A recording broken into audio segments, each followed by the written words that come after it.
যেই আন্দোলনকারীরা রাজপথে 1 মাস আন্দোলন করেছে কোনো স্ক্রিপ্ট ছাড়া, অগ্নিঝরা বক্তব্য দিয়েছে কোনো স্ক্রিপ্ট ছাড়া, সেই আন্দোলনকারীদেরকে 3 লাইন পড়ানো হয়েছে স্ক্রিপ্ট দিয়ে। আমাদের আস্থার জায়গাটা ডিবির প্রতি কমে গিয়েছে কিভাবে, যে তাদের স্ক্রিপ্টগুলো এতটা সস্তা কিভাবে হয়। মানে স্বেচ্ছায় একজন মানুষকে তুলে নিয়ে যাওয়া কিভাবে সম্ভব? স্বেচ্ছার সাথে তো তুলে নিয়ে যাওয়ার কোনো সম্পর্ক নেই, আমাদেরকে ফোন দিলে আমরা চলে আসতাম।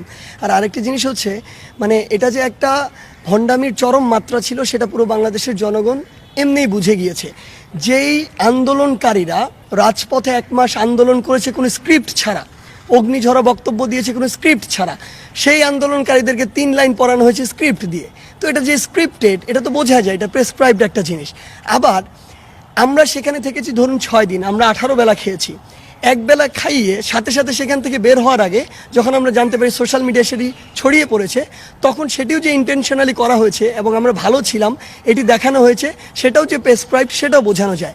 এমনকি আমাদের পরিবারের সদস্যরা, আমাদের টিচাররা একাধিক দিন গিয়ে ওইখানে সারা দিন দাঁড়িয়েছিল, তাদেরকে ঢুকতে দেওয়া হয়নি।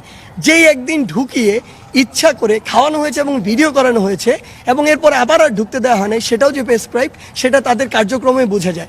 আমাদের আসলে 100 গ্রাম রাঁধুনি হলুদ বা মরিচের গুঁড়ার সাথে 2টি এবং 200 গ্রামের সাথে 4টি রাঁধুনি স্বাদ মিশালি ফ্রি। আমাদের আস্থার জায়গাটা ডিবির প্রতি কমে গিয়েছে কিভাবে, যে তাদের স্ক্রিপ্টগুলো এতটা সস্তা কিভাবে হয়।